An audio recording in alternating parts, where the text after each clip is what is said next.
Well, you've now met Lloyd over here. You've now seen how he works. You also understand what the background that he comes from, and also the type of material that he is going to be using in this series on Shariah. And it's important that you are aware of that. With the last video that we put up caused, understandably, quite a bit of response from people, which is not surprising. We're talking about a difficult subject, the amputation of hands. Most people don't even know that that's happening or that takes place. You saw some of the pictures we put up. Those are recent pictures that are happening in the Middle East. They are from Syria and Iraq, and also from Saudi Arabia. So it is a punishment that is quite popular in some circles, but most people would react and say, yes, but this is an aberration. This is an aberration. This is not true Islam, nor is this true fiqh or true Sharia. So what I'm going to do, I've asked our good friend Lloyd to come back and to expand upon it, to explain it, and also to show you we're not just talking about one verse. We're not even just talking about 44 pages in the Hidayah manual. We're actually talking about something that is endemic to Islam. This is one of those injunctions. And remember, if it's an injunction that you first read about in the Qur'an itself, the Qur'an is eternal, according to Islam. Therefore, if it's eternal, this is an injunction that comes from God himself. This is not something that we can make up or change or manipulate or try to delete or accrete. We don't have that power as humans to do that. So we need to take it very seriously. You have brought, and you talk about this, Lloyd. I'm going to give it to you, and I want you to help us unpack. Why is this practice of amputation, why is it so important to Islam? What is its authority? And if it is authoritative, then should we expect people to actually be carrying it out in every Islamic country, in every Islamic environment? Over to you. Good question. The Sharia is the final distillation of all of the words of Allah and all of the commands of Muhammad. Now, Allah and Muhammad are both considered within the Sharia the lawgiver. In fact, they are synonymous. They're effectively the same person. Muhammad speaks with the same authority as Allah. So they are effectively indistinguishable in the Sharia, unless anyone wants to step forward and call Muhammad a liar or say that Muhammad has no authority, that they do not follow him and reject him. Now, because there is so much abrogation, for instance, the Qur'an is abrogated. We know that many verses of the Qur'an, and in fact, this is covered within the Sharia itself in detail, where they discuss the fact of abrogation of various verses. They also discuss that the Qur'an abrogates certain hadith, but also hadith abrogate the Qur'an. Certain verses in the Qur'an abrogate other verses, but also certain hadith abrogate previous hadith. This creates a huge amount of confusion. There are hundreds of scholars, hundreds of tafsirs. This creates, again, a mishmash of confusion. Who do you believe? So that all had to be sorted out. All of that had to be clarified. And the final consensus, the final opinion, the ijma, is what is now finally in the Sharia. So this is the final set of opinions, the authoritative set of opinions. However, there's additional confusion which must be alleviated here as well, because there's a range of opinion. So there are 4 schools of fiqh, and they have a range of opinion. This difference between the 4 schools does not make them 4 separate religions in conflict. This would go against the tenets of Islam, again covered in the Sharia, but I'll pass on that for now. This difference has a name. It's the doctrine called ikhtilaf, literally difference. And this range falls into what's called azima and rukhsa, strictness and dispensation. Azima, strictness; rukhsa, dispensation. A Muslim that prays strictly 5 times a day, this is azima. He is being strict. He is following everything. Rukhsa is when a Muslim maybe doesn't pray 5 times a day. However, he is still following the correct doctrine, even though he's technically violating azima. So Muslims can do 2 opposite and contradictory things and yet still receive reward from Allah because they are following doctrine. Because this difference is considered a mercy from Allah, because not everyone is equally capable, not everyone is equally competent, not everyone has equal ability. There are lots of interesting things within Islam which have to be made clear as we go. Now, the ijma is the final alleviation of all of the confusion within Islam, so that there's no personal interpretation. so that you have a fixed set of ideas, beliefs, and precepts to work from, a set of general precepts which everyone knows, everyone can follow, so that there is no confusion. We mentioned the dozens of pages of law derived from the Quran, and we'll see also derived from one or two hadith that make up the laws on amputation in Islam. There are over 40 pages of these laws, and there's one verse in the Quran that you cited. Now, let's have a look at that and actually see how this is then expressed, how the verse and the hadith are then taken together, and this exegesis then ends up in a set of general laws that tell Muslims exactly what to do, when to do it, how to do it. Because otherwise, if you have every Muslim making up his own interpretation, you have a riot on your hands. You don't have any consensus, you don't have any logic to follow if everyone makes up his own mind as to what the Quran means. So let's have a look at that. You can see the screen, Jay? Yeah, so this is the Hidayah, and just so people know, this is the jurisdiction for the Hanafi school. The Hanafi school are known as probably the most popular school today. About a third of all Sunni Muslims would follow this school, and so that's why it's important, because it is probably the most popular of all of the manuals for the different four schools, the Hanafi school. And you're going to look at it now. That what I understand, there are a number of volumes. How many volumes? This is volume 2 that we're looking at this point. Are there 4 volumes, or are there more than that? There are 4 volumes. There's roughly 2,650 plus pages. Okay. And so this is the one that you referred to in our last video, which has 44 pages just on... More than 44. I just covered that section which just talks about the amputation. From the section on theft. Yeah. It should be noted that these different schools, while this is the Hidayah manual for Hanafi Islam, for instance, the expert for another subject, for argument's sake, let's take a tame topic like marriage. Maybe the expert on marriage in Islam is in the Hanbali school. So then all of these experts will have their own opinions, but if they need a final opinion, they will go to that expert in that school in his book. So they will cross-reference to each other constantly. No one school... Okay. No one manual covers every topic, so they will cross-reference to others. Therefore, there's a constant sharing between these schools. Okay. Would the equivalent that we have in Christianity be our denominations? You have different denominations in Christianity that share the same beliefs, but the practice and the way they're worked out and the way they are practiced would be different depending on the Presbyterian or the Lutheran or the Calvinist or the Anglican. Would this... They're one religion, correct.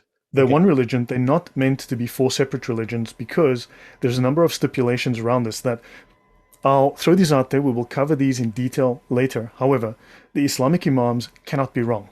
They're infallible. Their rulings are absolute. The hand of Allah is over the group, and therefore they cannot make a mistake, and they cannot ever and have never agreed on an error. This is considered dogma within the Islamic law. Well, then therefore... If that's the case, why is it we do find contradiction between these 4 different schools? They're not contradictions, they're differences. This is called ikhtilaf. The major scholar that deals with the topic of ikhtilaf is Shar'ani. We mentioned him in the previous episode. And of course, this is simply considered a mercy from Allah, a range of possible behaviors that Allah allows between azima, strictness, and rukhsa. So when you say extremist and moderate, those are not categories that exist. There's strict following of the law, and there is the moderate application, which is the relaxation of the law to those who cannot adopt strictness, who aren't able to achieve that. So rukhsa and azima, strictness and dispensation. Hanbali are known as the most strict. And for instance, when you talk about the most austere, they're the most austere. Okay. They are correct. Now, the differences between the schools are not on major issues of doctrine. The differences are often cosmetic. When you pray, do you hold your hands up by your face? Do you hold your hands up by down by your navel? Those little differences do not affect the practice of Islam, nor do they affect fundamental core doctrines. These are merely cosmetic. So they agree. So Muslims will happily tell us, oh, but the scholars disagree. Yeah, on 20% of things that don't matter. They agree on the 80% that do matter. All right. Well, here's an example. The Hanbali school stipulate that if somebody apostatized, leaves Islam, they must be killed within 1 day, within that same day, 24 hours. Whereas the Hanafi school says, no, you're giving 3 days to repent. There is a difference in doctrine, but that also would have quite a it would have quite a huge ramification if you're the person who's apostatized and you still have Correct. Both are correct. Both are correct. Remember, this is covered within the doctrine of ikhtilaf. Now, look, to cover this, we'd have to go into a separate subject. We'd have to do a separate video, spend an hour talking about just that. These things are detailed. Right? No, so they're both correct. You're allowed.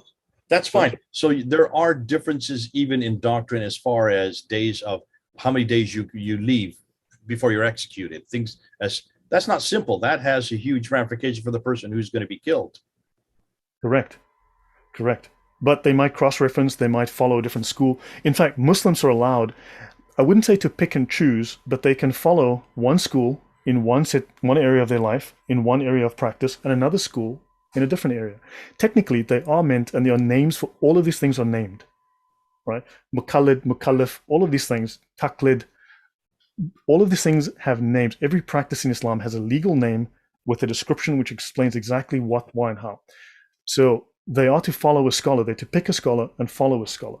And that scholar will belong to a particular school, but they are allowed to use some of their own decision-making to decide, well, in this area of my life, in prayer, for instance, I'm going to follow the Hanbali school, but in marriage, I'm going to follow the Hanafis. You are allowed to do things of that nature.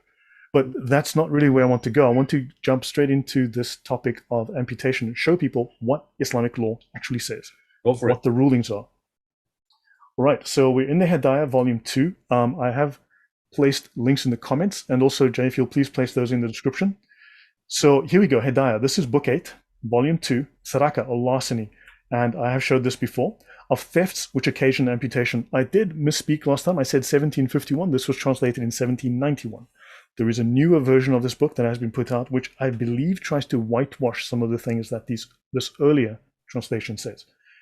So here we've got 6 chapters, and 2 of them of thefts which occasion amputation, and the manner of cutting off the limb of a thief and the execution thereof. Right, so let's have a look through this. We're going to go through a few pages and actually see what the laws tell us. This is Islamic law. If an adult is found understanding, if an adult of sound understanding, of mental soundness, steals out of undoubted custody 10 dirhams of property to the value of 10 dirhams, the law awards amputation of his hand.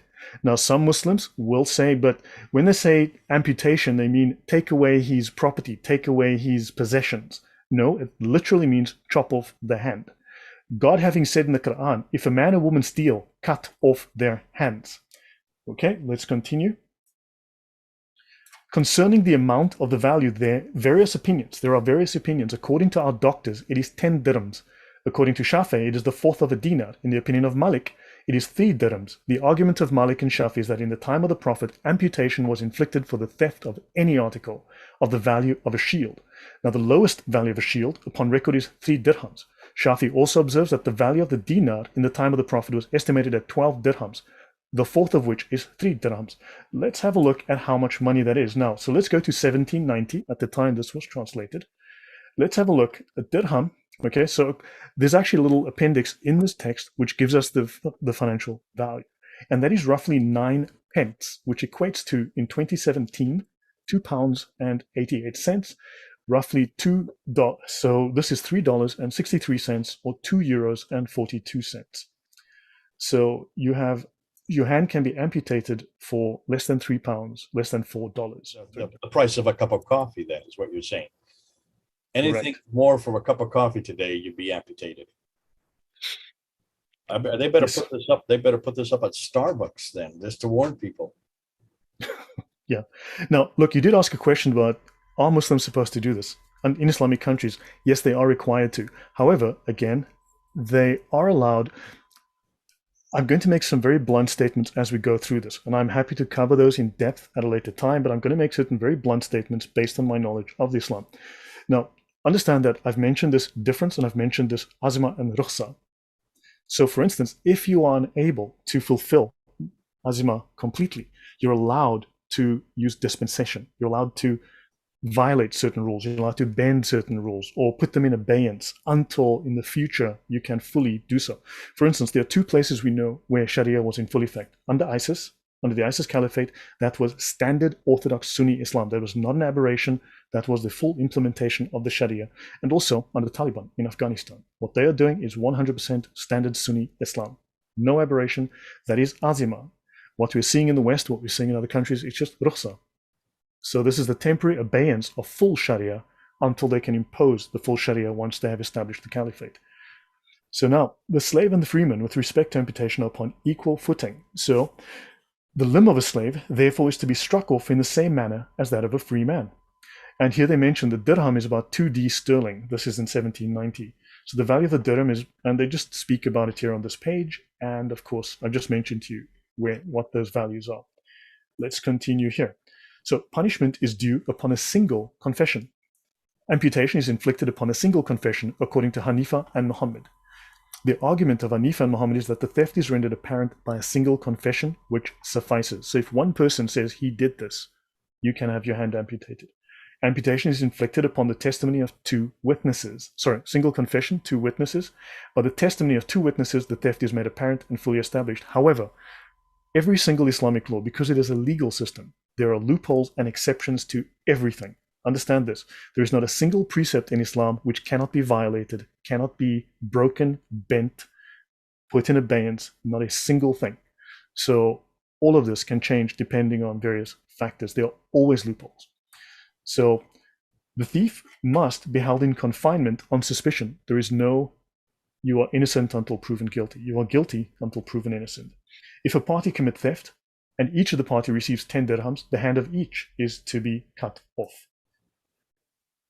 Aisha, she said, Muhammad's wife, Muhammad's child wife, has said that in the time of the Prophet, this punishment was not inflicted for petty thefts. Okay, stealing garden stuffs, stealing fowls, and so on, stealing bamboo. Well, that's good to know. Let's continue here. If a person were to steal wheat, for instance, or sugar, all the doctors agree, the imam, that his hand should be struck off. Shafi mentions the hand is to be struck off for the theft of all the articles aforesaid because of the saying of the Prophet.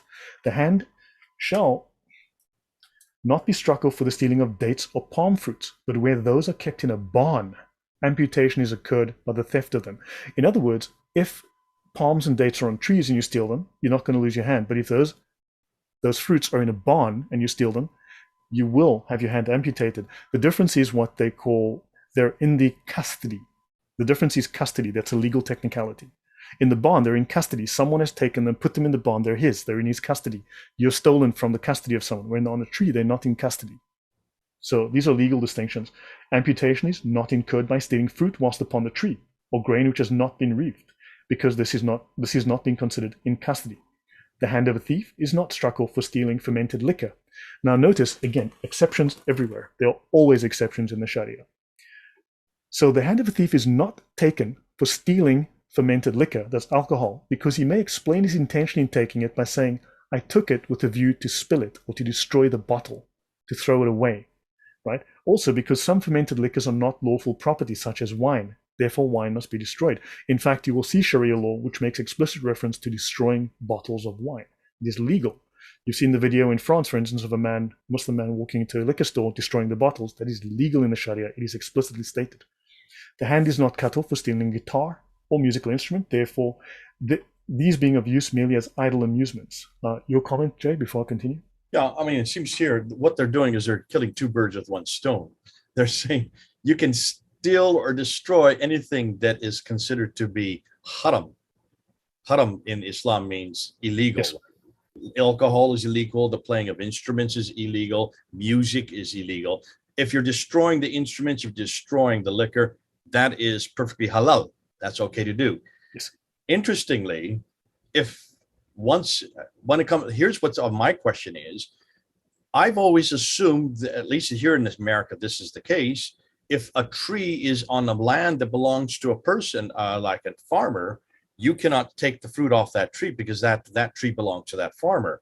But what this is saying is all land it belongs to everybody. So anybody can pick any fruit they want off of any tree or take any harvest they want off of any field, because it doesn't belong to anybody. It's only once the farmer has done so and stored it, then it becomes illegal. Isn't that interesting, the distinction? Only then it becomes a major crime. Yeah, it's a completely, remember, Islam is a Islam is a competing civilization. It competes with, I'll make an interesting point. Islam is not a moral system. In the West, we have what we call morals. We have a moral system. Islam does not follow that convention. It doesn't have a system of right and wrong. It doesn't have right and wrong. It has legal and illegal, and it has legal exceptions which can make the illegal legal.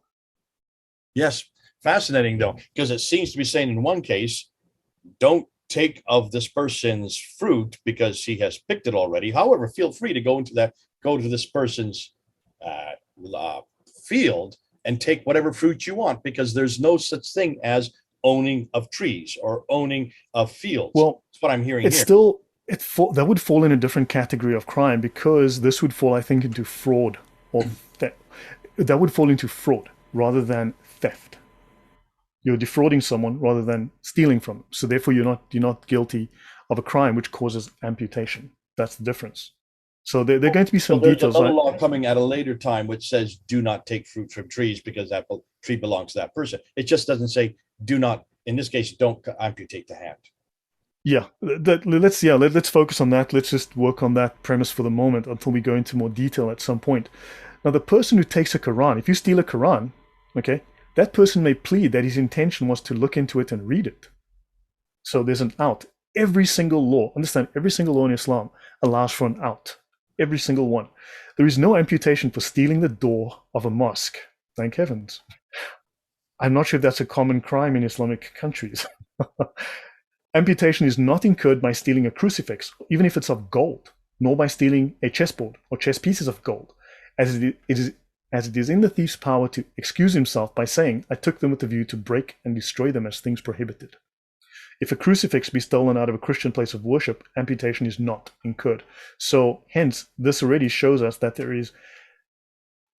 they are happy to allow leeway for the desecration of Christian places of worship. Amputation is not in all kinds of yeah. I mean, you can just see the ramifications for any other religion that is in a Muslim context. Everything is open game to them. They can take anything they want from our churches. There is no exactly. This is not a crime.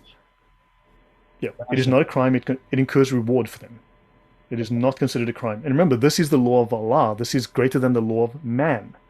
Therefore, it supersedes everything in Western law. I hope people are listening. Are you all listening to what Lloyd's saying here? And he's not saying this, he's reading it. You're reading it along with him. So he's not making up as he goes. This is text. Yeah. So this goes back much further than that, 1,000 years prior to that. But this is an early translation which was needed because they needed to engage with these people and understand their legal system. Amputation is not incurred by stealing an adult slave. Slavery is completely legal in Islam. As such, an act does not come under the description of theft, being usurpation or fraud. Amputation is incurred by stealing an infant slave. Excellent. This infant slave is property. Fantastic. About 30% of the Shariah covers slavery. About 30% of the Shariah is about slavery. And just the last few pages that I will mention. If a person steals any particular article and then he suffer amputation of his hand for the same, and after returning the property, again steals that same article, right? His foot is not to be struck off for such repeated theft. Although, whatever they say, whatever I'm telling you here, they can find a loophole to do exactly the opposite. Understand this. There is always an out. There is always an opposite. Analogy requires that his foot be cut off. In fact, you'll find places in the Sharia as we go through where you'll say, where the law says, look, you know what, if it's Wednesday, you're not allowed to behead anybody. However, if it's Wednesday and you've just had coffee and the coffee wasn't good and you're in a bad mood, then you can. It'll say, don't kill women and children, but if you do kill them, it's okay because look, they're not Muslims anyway. Literally, you will find those rulings on the same page, in the same paragraph sometimes. So I am not kidding. We're going to see these as we go. So analogy requires that his foot be cut off. The Prophet has said, if he again steal, let amputation be again inflicted upon him. Now notice it says here, don't do it. Here it says, hey, it's fine. So there's a contradiction there, right in the same paragraph. Constantly. You will find this constantly. Because again, Azima and Rusa, they have this range to work within. If they don't like you, rule A. If they do like you, well, they can lean it this way. Do you understand? It is not something that you can guarantee one way or another. They have room to work within. They have wiggle room, deliberate wiggle room. It all depends on couple. Correct. So let's have a look at just the last few, just to clarify this. So amputation is repeated by cutting off the foot. So they can amputate. Okay, so great. They can do repeated amputations. If a person steals anything from the property of his father or mother, his hand is not cut off. Well, that's great to know. Okay, and they have various rulings. If a person commits a theft upon the property of his foster mother, his hand is cut off. Okay, so, well, great.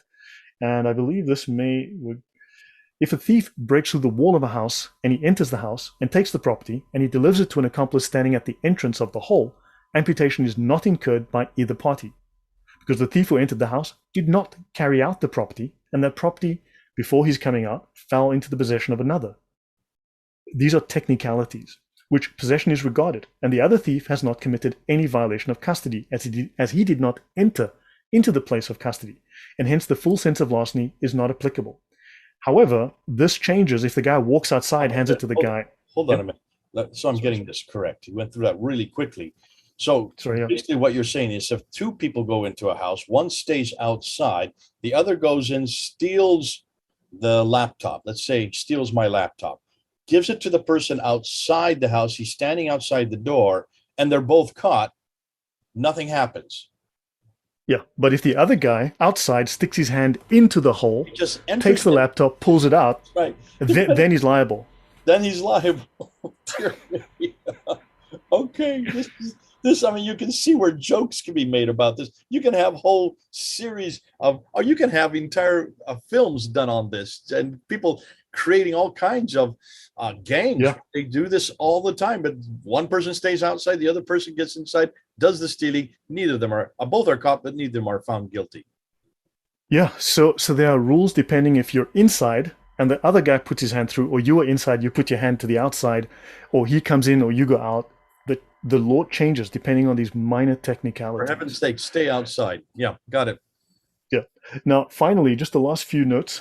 These are just the last couple of pages. Yep. Last couple of paragraphs. This is the grisly part. This is the manner of cutting off the limb of a thief and of the execution thereof. Some of you may not want to go on any further than this because it does get grisly. But this, for those of you who have strong stomachs, go ahead, Lloyd. Help us. How do you actually do it? So the right hand of a thief is to be cut off at the joint of the wrist, and the stump is afterwards cauterized. The amputation is on the authority of the text of the Qur'an formally quoted, and it is to be the right hand, on the authority of the reading of Ibn Mas'ud, who reads the passage alluded to, cut off their right hands. Now, what you'll notice is that within the Shariah, within the legal texts, very often they don't necessarily name the particular verse or the hadith. They'll say, in the hadith that says, because if you don't know, you don't know. But if you're a scholar, you should know. So this is for insiders, right? The amputation is particularly directed to be performed at the wrist because the word yed in the Quran signifies the whole arm up to the shoulder.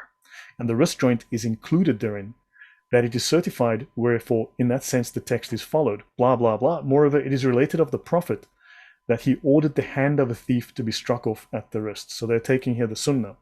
The cautery is to be applied at the stump because of a precept of the Prophet, cut off the hand of a thief and cauterize the part. Now, very little of the hadith and very little of the Quran are actually ever quoted within the Sharia. Very little. And I can assure you that what appears within the Sharia of the Quran and the hadith are what is not abrogated. This is what is left over after all of the abrogation.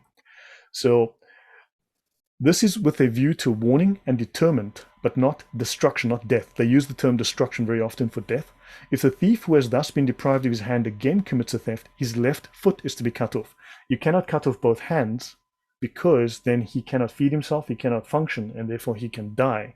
And the aim is not to cause him to die. You're meant to warn him and deter others. Okay? And for the second, the left foot may be cut off. It states here. Although I'm not saying it's impossible for them to actually go and cut off the second hand. Now, Shafi'i says, and Shafi'i is critically important in the development of the Sharia. Okay? Cut off the one of his limbs, and if you again commit the same, cut off another limb, and if you again commit the same a third time, cut off another limb, and if a fourth time another, and if he commits a fifth time, put him to death. There's also an ordinance of Muhammad, still more particularly according with the tenets of Shafi'i upon this head, which is mentioned by Abu Huraira. Now they're mentioning a hadith. And this is the final notice that I will make. Let me check. Yeah, this is the final thing I'll mention. The Prophet said, whoever commits a theft, his right hand is to be cut off, and if again commit theft, his left foot, and if again, his left hand, and if again, his right foot. So now you're going again against this whole idea that no, you shouldn't cut off both limbs, but if you need to, you can. So they can go to either extreme. This wiggle room is consistent throughout the Shariah. The third theft is an offense in the same degree as the first, and is even more atrocious, whereas for the third offense, the law awards punishment in a superior degree. I'll stop there with this. Oh dear. It reminds me of that Monty Python film. I don't know if you've ever seen it, where you have one of the knights coming to a river, and there is a black knight who is waiting there. It says, you cannot pass this river, you must stop. So they have a fight, right? And he first cuts off the first hand, and so the guy picks up the sword from his left hand, and they keep fighting, and then he cuts off the second hand, and then he cuts off the leg. So he's only bouncing on one leg. He says, why? What's wrong? Yeah. Why aren't you fighting? Why aren't you fighting me? He's going to use his mouth. That's all he has left to defend himself. And he's still yelling, oh, you're afraid of me. You're afraid of me. It sounds like this after a while. The question you would ask is, once you've cut off the two hands, how can you keep thieving? What do you have to thieve with? What do you have to grab anything with to take? So in some ways, it just seems obvious that these are just nothing more than injunctions, or were they ever carried out? I don't know of any case where there has not been more than just one hand ever cut off. Do you know of any case where they have cut off a hand, then a foot, then a hand, then a foot? Are you aware of this? No, I haven't looked that deeply into it. No, I have not looked that deeply into it. But the fact that it exists the fact that they're not doing it today doesn't mean they won't do it tomorrow. The fact that they're not doing it now has not happened in the past. Otherwise, why would you need to have this injunction? Yes. I'll give an example.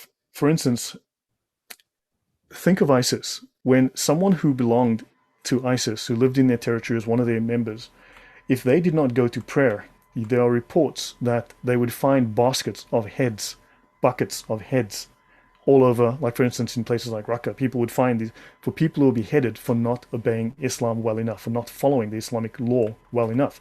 And this is not just because they are barbaric. They are following, these are Sunnis, they are following the Shariah to the letter. For instance, this is in the Reliance of the Traveller, the most common, the most popular Islamic law manual in the world. In Law F 1.4, a Muslim who holds the prayer to be obligatory, but through lack of concern neglects to perform it until its proper time, has not committed unbelief. So he has not committed kufr by missing a prayer. Rather, he is executed, washed, prayed over, and buried in the Muslim cemetery. Wow. Wow. Wow. ISIS followed this to the letter. That's the Shafi school says that. This is all the schools say this. They will have ranges, variations on this. For instance, is for the Shafi school, though, isn't it? These silos between the schools are more of an illusion than a reality. Remember, they will cross-reference to each other. For instance, Shafi might be the...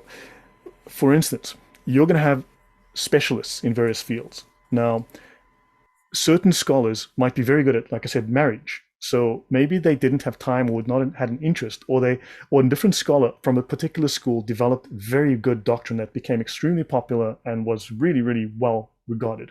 So they'll just take his doctrine and use that instead. They won't write their own. They won't use their own. They'll just go straight to his. Understand? So the Shafi doctrine is valid. This is the ijma, the consensus. This is what is agreed upon by all the schools, by all the major scholars, and they can never be wrong. Okay, just the last part that you have up on the screen there. If he is asked to repent, however, he does not get executed. So all you need to do is repent if you're caught. What if you do it twice, 3 times? You repent each time, I assume. Do they have unlimited forgiveness? No, they do not. Because we know for a fact that in ISIS, people had their heads chopped off for this crime all the time. So either they did not repent or they got their head cut off before they were given that chance. Because if you go to the Hanbali school, for instance, you have 1 day. You said, no, in the Shafi school, you have 3 days. For instance, if you are guilty of ridda, of blasphemy, blasphemy and of apostasy. However, you have the option of 3 days. You could kill him on the spot. You have the option of lying because, again, every single law will have a caveat somewhere, will have its legal loophole, will have its exception somewhere. It's always the case. And in fact, they might decide, okay, well, we need to execute you by killing you by chopping off your head. But if you go through the schools, the one will say, well, we drown him. The other one says we burn him, we strangle him. So all of them agree that you die. The only difference is how long till you die and how you die. Okay. Right. Well, thanks so much, Lloyd. This is a good way to really unpack it so we know what we're talking about. We gave the example of amputation. We're now actually moving into the example of the cutting off of the heads or striking off of heads. Is there any more? Let's go ahead and bring this one to a closure. Is there anything more you want to say about this before I do a summation here? No, hopefully this shows people exactly what the Sharia says. This is directly from the major texts of the 4 schools. So, and this is barbaric, this is primitive, and this is the Sharia. This is what is derived from the Qur'an, derived from the Hadith, and this is how it is understood and practiced. And if the Sharia gets implemented, this will be the law. Okay, thank you so much. Go ahead. Okay, Lloyd, this has been good for us to sober up and to realize what we're up against. For people who are saying we're making a mountain out of a molehill, I'm sure that's what people are saying. That's what we're seeing in some of the comments from the last video. It's not a matter of what we're doing or what we're saying. What Lloyd did here was just to put up the Hidayah for the Hanafi school. This is their jurisdiction. This is their jurisprudence. We're not making anything up. And for us to say this is what happens, we don't have to be believed. But when you see it in print there, as you have seen it now, when you see it in black and white, as you now know, the Hanafi, that's one of the most lenient schools. It's not nearly as stringent as the Hanbali school, for instance. And this is its jurisdiction, what it says concerning the thievery. Now, you notice, as Lloyd has reminded us, there are many ways to get out of it. It really comes down to who you know, or if you know the right person, or if you're part of the group, or if you have a good standing within the group. For those who are not within the group or do not know anybody, it's pretty much the letter of the law, and the letter of the law is very severe. For those of you who say, well, this is nothing to really impinge upon us or impact upon us, thank God you live in a Christian-dominated country. What I mean by that, you live in countries that have been dominated by Christian precepts, by Christian law. We in the West are dependent and have had an impact on biblical teachings, the gospel of Jesus Christ for 2,000 years. For that reason, our laws are completely different than what you're hearing here. And did you notice how Lloyd ended? Lloyd ended saying, this is barbaric. It is barbaric. There's no better word for it. It has no place in modern life. It has no place for you or me. It has no place for anybody. It has no place for here or anywhere. It should not be around. It should not be practiced. And I think what took an awful lot of people by surprise, Lloyd, in 2014, when ISIS came to the fore.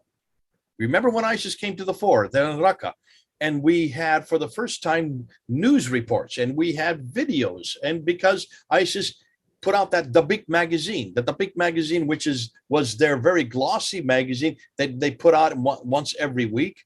And they showed pictures of exactly what they were doing. And they were amputating hands and they were crucifying people. Well, that comes from chapter 5, verse 33, straight out of the Quran again. And they were cutting off the heads of the unbeliever. Well, that comes from chapter 47, verse 4. All of these practices that ISIS was doing, you can read right there in the Quran. But see, you only get one verse here, another verse there, and another verse elsewhere. Chapter 47, verse 4, just one verse on the cutting off of heads. Chapter 5, verse 33, it's just, well, actually, there's more than one. That is just probably the most famous one about crucifying people and cutting off their hands and feet from opposite ends, which is somewhat what you're talking about right here in the Hidayah. And then, of course, the one that we've been talking about for the last 2 days, and that is the amputation of the thief's hand. That's in chapter 5, verse 38. What we didn't know, and what most people aren't realizing, is that the ISIS were not just following the Quran. They weren't just following these verses. They were going back to how these verses are to be applied. One verse, chapter 5, verse 38, says to cut off the hands of the thief. 44 pages and more from their text, from their manual, as to where you do it, why you do it, even how you do it, and what you do if it's be repeated. As you heard, if it gets repeated, then you go to the foot. And then after that, you go to the other hand. And after that, you go to the next foot. And then finally, you actually kill the person. Well, that's the manual that ISIS was following. That was the manual that the Taliban were following. That is the manual that any Orthodox Muslim who believes in the Qur'an and believes in Sharia law, which all Orthodox Muslims are to believe, will follow. It shocked us. We all saw it as barbaric. I considered it to be barbaric. I knew an awful lot more than most people because I've seen this growing up in India. I knew it. I had it around me. We had some of these laws being practiced. So wasn't new to me. Nothing at the level or at the maybe not the level, but nothing along the lines that we saw with ISIS or even the Taliban before that.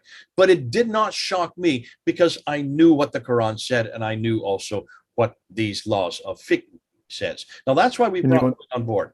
It's important that you are aware of the fact that these are not incidentals. This is not something that writers in the West are making up just to make you aghast or make you dislike Islam.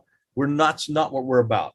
We're trying to say this is what Muslims must believe. Go ahead, Lloyd. What would you like to say?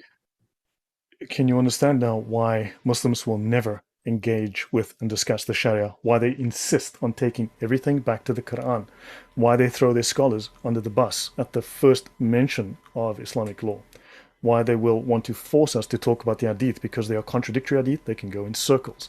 They are contradictory Quran verses, they can go in circles all day. However, once you go to the Sharia, it is the ugly truth of Islam in black and white. This is the hard backstop. This is it. There is no disagreement. Right. This is the final interpretation. And Muslims do not want this to become public. And this is why it must be made known so that we can know the truth and know the facts. Good. Okay. Well, as you can see, I'm so glad I'm a Christian and I'm not a Muslim. Thank God we don't have these kind of laws. Some of you may say, yes, but you have laws like this in Judaism, in Mosaic law. Thank God I don't follow Mosaic law because of Matthew chapter 5, where Jesus said very clearly, I have not come to destroy the Mosaic law. I have come to fulfill it. And then he gives 6 applications of how he actually fulfilled it. That is a whole talk just in and of itself. Thank God I follow Jesus. I do not follow Muhammad. It's so good to know that we do have an alternative. And I'm so glad that I live in a country that does follow the precepts. I'm not saying this is a Christian country. Don't get me wrong. That's not what I'm saying. What I'm saying is the laws and institutions, the Constitution, are based on biblical precepts, which are not barbaric, nothing like what we're seeing here in the Quran. Thanks so much, Lloyd. We're going to have a lot more of you unpacking these for us. This has been good for you to come and actually give us the reference points so that we can know where is it we get our authority, or the Muslims can get their authority from. All right. Lloyd over here, myself, he's in Poland, I'm in the States. Over and out. Thank you, Jay.